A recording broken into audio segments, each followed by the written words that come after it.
बिस्मिल्लाहिर्रहमानिर्रहीम। अस्सलाम वालेकुम। कैसे हैं आप सब? उम्मीद करती हूँ खैरियत से होंगे। इंशाअल्लाह ताला अल्लाह के फजल करम से ठीक ठाक होंगे।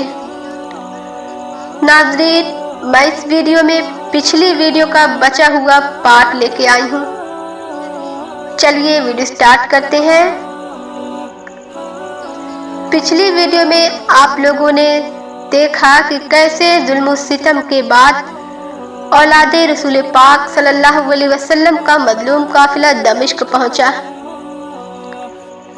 हजरत इमाम हुसैन रज़ियल्लाहु अन्हु के पाक सर को और हजरत आबिद को और सब शहजादियों को जालिमों ने यजीद पलीद की कचहरी में हाजिर किया।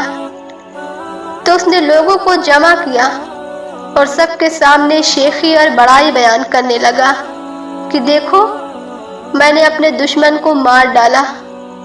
उस वक्त शमर जालिम ने कहा, अय इमाम ज़मा, हुसैन को तो मैंने कत्ल किया है, मैं ही इनाम के लायक हूँ, वरना ऐसे बहादुर शख्स का सर काटना नामुमकिन था। फिर यजीद ने शमर से करबला के हालात पूछे। उस वक्त हजरत ज़ैनब और हजरत उम्मे कुलसुम ने फरमाया कि ऐ यजीद, तूने हम पर बड़ा जुल्म किया और करबला के मैदान में भूखा प्यासा तड़पाया और औलादे रसूल को बेगुनाह शहीद कराया और हमको बेवारिस न्यू दर बिदर फिराया। खुदा को क्या जवाब देगा?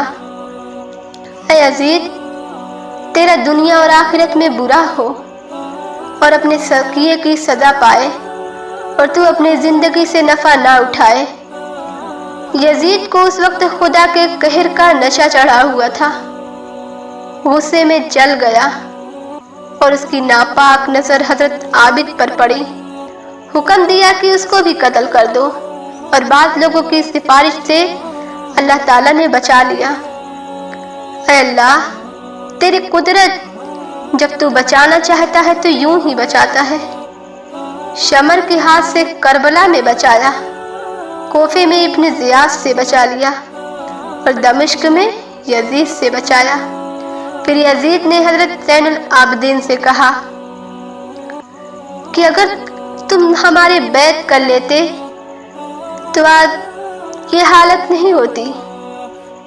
उसी वक्त हजरत आबिद ने कहा कि ये बेहया क्या बकता है, मेरे बाप ने तेरी बैत नहीं की और अपनी जान दे दी, तो फिर हम तेरी बैत क्यों करेंगे? ये मेरे बाप की वसीयत है कि हम जिंदगी भर तेरी बैत नहीं करेंगे। तूने मेरे बेगुनाह बाबा को कत्ल कर दिया, हमारा सारा कुंबा ही लुट गया, मेरे सिवा कोई भी बाकी नहीं रहा। उसके बजाय तुझे बैत की ख्वाहिश है?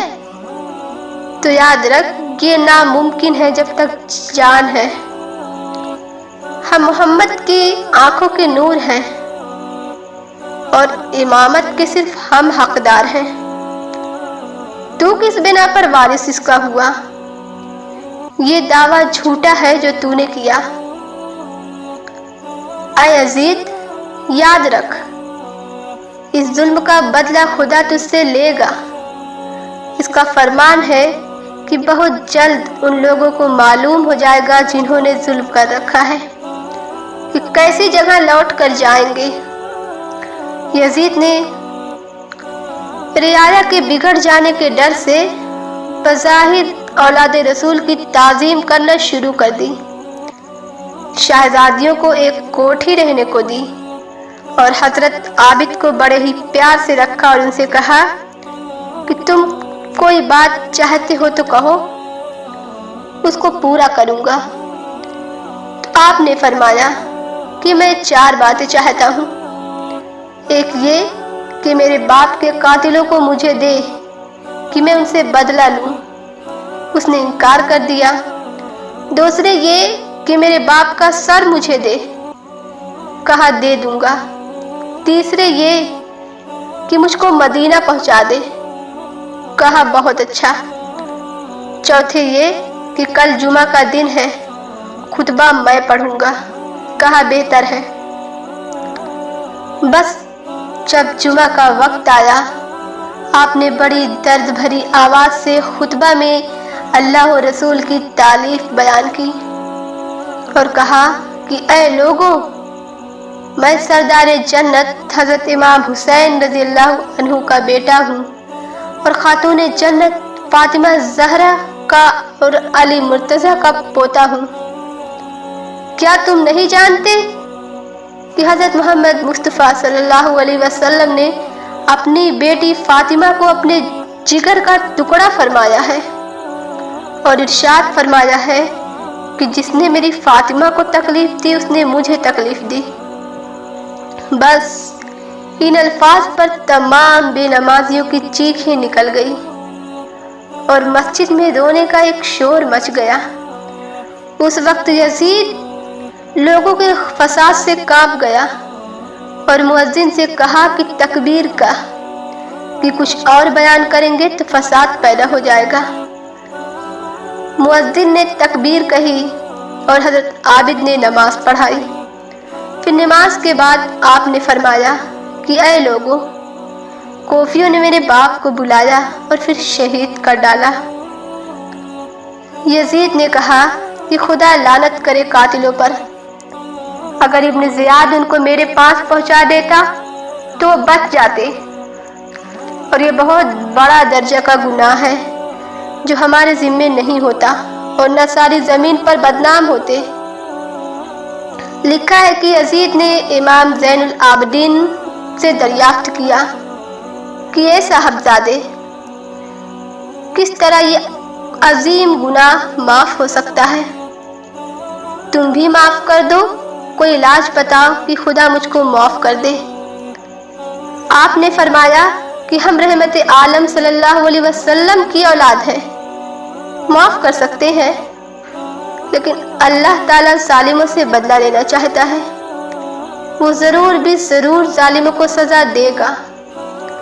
कहा तुम कुछ इलाज बताओ। तो आपने फरमाया कि एक काम कर, तू नमाज़े अव्वाबीन का विर्द कर, उसकी बरकत से शायद अल्लाह ताला तुझको दोज़ख से बचा ले। जैसे ही पढ़ने को वो खड़ा हुआ तो लरज़ कर जमीन पर गिर पड़ा। एक दिन भी नमाज अदा नहीं कर सका। हजरत आबिद के कहने से यजीद ने नुमान बिन बशीर को हुक्म दिया कि फौज साथ ले और इमाम हुसैन के सर को और उन सबको मदीना में पहुंचा। नुमान ने बड़ी ताजीम के साथ सबको मदीना में पहुंचा दिया। मदीना के लोग बड़े छोटे सब ताजीम के लिए शहर से बाहर आए तो क्या देखते हैं कि शहजादियां बेकरारी से रो रही हैं और हजरत इमाम हुसैन रज़ियल्लाहु अन्हु का सर मुबारक मौजूद है। ये गम भरा हाल देखकर सब मिल मिल कर रोते थे और तमाम शहर में गम का अंधेरा छा गया।